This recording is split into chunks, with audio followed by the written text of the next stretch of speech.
দর্শক, একটি অসাধারণ দৃষ্টান্ত স্থাপন করেছে বিএনপি। সেটি হচ্ছে নির্যাতিত আওয়ামী লীগ কর্মী উজ্জ্বলের বাড়িতে গেলেন রিজভী। চিন্তা করেন, ঢাকা থেকে তিনি নাটোরে গেছেন উজ্জ্বলের বাড়িতে। এটি চিন্তা করা যায়? কোথায় ঢাকা, কোথায় নাটোরে গেছে, তাও কি এমন না যে খুব বড় ধরনের বেকায়দায় পড়েছে বিএনপি, যে না গেলেই নয়, মান ইজ্জত থাকছে না, একটা আই ওয়াশ, তা না। এখানে যে কথাগুলো বলেছে এটি খুব খেয়াল করে দেখবেন। এই ঘটনাটি শুধু বিএনপির ঢাকা অফিস না, একেবারে সুদূর লন্ডনের দৃষ্টি আকৃষ্ট হয়েছে। সেখান থেকে নির্দেশ দেওয়া হয়েছে যে তার বাড়িতে যেতে হবে এবং বলতে হবে যে আওয়ামী লীগ কর্মী মানেই তাকে আহত করা যাবে না, তাকে মব জাস্টিসের শিকার পরিণত করা যাবে না এবং তার বিচার হতে হবে। আজকে কিন্তু ঠিক সেই কাজটি হয়েছে। এটি রুহুল কবির রিজভী আজকে কিন্তু বলেছেন যে এটি দলের ভারপ্রাপ্ত চেয়ারম্যান তারেক রহমানের দৃষ্টিতে এসছে।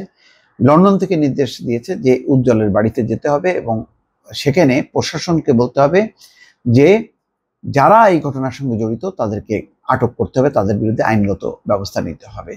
শুধুমাত্র আওয়ামী লীগের কর্মী, এই অপরাধে কারো গায়ে হাত দেওয়া যাবে না। যদি কোনো কারোর বিরুদ্ধে যদি কোনো অভিযোগ থাকে তাহলে সেটা আইনগতভাবে ব্যবস্থা নেওয়ার জন্য যে কারোরই অধিকার আছে। মামলা করতে পারে, পুলিশ দেখবে তদন্ত করে যে এই মামলার কোনো ম্যারিটস আছে কিনা, যদি থাকে তাহলে অ্যাকশন নেবে, আর যদি না থাকে তাহলে সেটা খালাস দেবে। আর মিথ্যা মামলার জন্য তাকে ভুগতে হবে, উল্টা তার বিরুদ্ধে শাস্তি দেওয়া হবে। এবং সেই ব্যবস্থা তো আমাদের যে প্রচলিত যে অপরাধ বিধিমালা সেখানেই আছে। তো ফলে এখানে কোনো দ্বিধাদ্বন্দ্ব নেই। তো এটা আমি মনে করি যে এটা বড় ধরনের একটি মেসেজ, যে দেখেন কোথায় নাটোরের কোন গ্রামে একটা সাধারণ কর্মী উজ্জ্বল, এমন না উজ্জ্বল কুমার মণ্ডল, হ্যাঁ ব্যবসায়ী, আবার সে রাজনীতির সাথে যুক্ত, আওয়ামী লীগের সঙ্গে যুক্ত। এই ঘটনাটা সুদূর লন্ডনের দৃষ্টি আকর্ষণ হয়েছে। সেখান থেকে তারেক রহমান বসে বসে তিনি নির্দেশ দিচ্ছেন। আমি এর আগেও অনেকবার বলেছি আপনাদেরকে যে দলের যে এখন সর্বোচ্চ পদে আছেন যিনি, তারেক রহমান, তিনি তো দল দেখছেন। আর বেগম খালেদা জিয়া তো অসুস্থ, বলার অপেক্ষা রাখে না। তার এখন হচ্ছে জীবন বাঁচাতে তাকে চিকিৎসার জন্য দেশের বাইরে নেওয়া হচ্ছে। তো এই অবস্থায় দল পরিচালনা করছেন তারেক রহমান। সারাটা দিন তাকে খুঁটি নাটি কত কিছু দেখতে হয়, এবং এই দেখার বাইরেও অনেক ঘটনা ঘটছে, সেগুলি তার নজরে, তার পক্ষে, তার কাছে কেউ উপস্থাপন করছে না বা তার নজরেও আসছে না। কিন্তু যেই ঘটনাগুলো তার নজরে আসছে তিনি কিন্তু সাথে সাথেই অ্যাকশন নিচ্ছেন। অনেকগুলো দৃষ্টান্ত, একেবারে দলের শীর্ষ পর্যায়ের, বর্তমান একেবারে স্থায়ী কমিটির সদস্য, কেন্দ্রীয় কমিটির মেম্বার, ওই যে শেখ রবিউল, দেখেন একটা নিবেদিত প্রাণ নেতা কর্মী বলা যায়, এবং বিগত 15 বছরের যে টকশোতে কাঁপিয়েছে রীতিমতো, খুবই চমৎকার ক্ষুরধার যুক্তির তর্ক তুলে দিয়েছে। দুর্ভাগ্যক্রমে একটি হত্যা মামলা সে জড়িয়ে পড়েছে। দল কিন্তু সাথে সাথে তাকে বহিষ্কার করেছে, কোনো রকম দ্বিধা করেনি।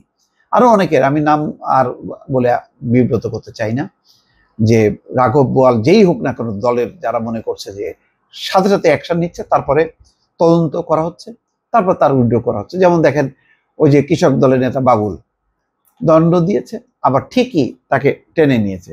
শামা ওবায়দ তার দলের পদ খারিজ করেছে, আবার ঠিকই প্রত্যাহার করেছে। এটি তো হয়।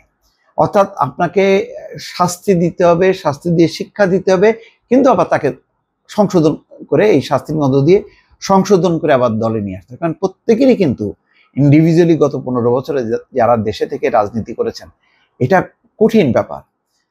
এটা আসলে যারা চলে গেছেন নির্যাতিত নিপীড়িত হয়ে, সেটা অন্য কথা, তারা তো চলে যেতে পারছে, তাদের বিদেশেও অনেক কষ্ট হয়েছে, আমি এটা মানি।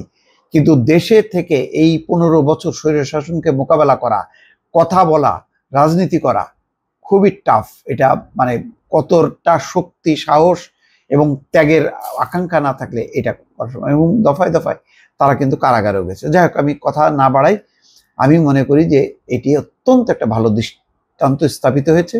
রোববার দুপুরে নাটোরের বড়াই গ্রামে ভুক্তভোগী ও তার পরিবারের সঙ্গে দেখা করে ঘটনার খোঁজখবর নেন। পরে নাটোরের আলাইপুরে জেলা বিএনপির দলীয় কার্যালয়ে এক সংবাদ সম্মেলন করেন। সেখানে তিনি পুরোটা বলেন যে প্রকাশ্যে পিটিয়ে পুলিশে যে তুলে দেওয়া হলো, এটা বলছেন যে এটা তদন্ত করা হবে এবং ঘটনার সঙ্গে যারাই জড়িত থাক না কেন তাদেরকে আইনের আওতায় আনতে হবে, এটা তিনি দাবি করেছেন। এবং তিনি সেখানে বলেছেন যে তারেক রহমানের এটি দৃষ্টি আকর্ষণ হয়েছে এবং তিনি একেবারে ঘটনাটি সরেজমিনে যে তদন্ত করে একটা ব্যবস্থা নিতে হবে। এই প্রসঙ্গে আমি বলে রাখি, আমি কিন্তু এর আগে শুরুতেই বেশ মাস দুয়েক আগে কিন্তু যখন ঘন ঘন এই ঘটনাগুলো ঘটছে, আমি তখন বলছিলাম যে একটা বিএনপি সাংগঠনিক অপরাধ ট্রাইব্যুনাল করতে পারে, অপরাধ নিয়ন্ত্রণ ট্রাইব্যুনাল। সেখানে হচ্ছে কোনো অভিযোগ পাবলিকলি তারা ওপেন করতে পারে, যে এই ট্রাইব্যুনালে তারা অভিযোগ দিতে পারে। অভিযোগ দিলে কেন্দ্রীয় বা জেলা পর্যায়ের একটা টিম ঘটনাস্থলে যাবে এবং তদন্ত করবে। তদন্ত করে যদি দেখে যে সাংগঠনিক ব্যবস্থা নিয়েই যথেষ্ট, তাহলে সাংগঠনিক ব্যবস্থা। আর যদি দেখে যে না, সাংগঠনিক ব্যবস্থা যথেষ্ট না, এই অপরাধের মাত্রাটা অনেক বেশি, তাহলে পুলিশকে তারা বলবে যে এই ব্যাপারে তারা যেন অ্যাকশন নেয়। এই কার্যক্রমটা যদি তারা শুরু করতে পারে, তাহলে আমি মনে করি যে অনেকখানি নিয়ন্ত্রণে চলে আসবে। কারণ এখন অনেকটা ফ্রি স্টাইল। তারা মনে করছে যে তারেক রহমান লন্ডনে আছে, উনি কি বসে বসে এগুলি দেখতেছে? আসলে উনি দেখতেছে, হ্যাঁ এটা ঠিক, তার চোখকে অনেকে ফাঁকি দেওয়ার চেষ্টা করছে, সেটা আসছে না।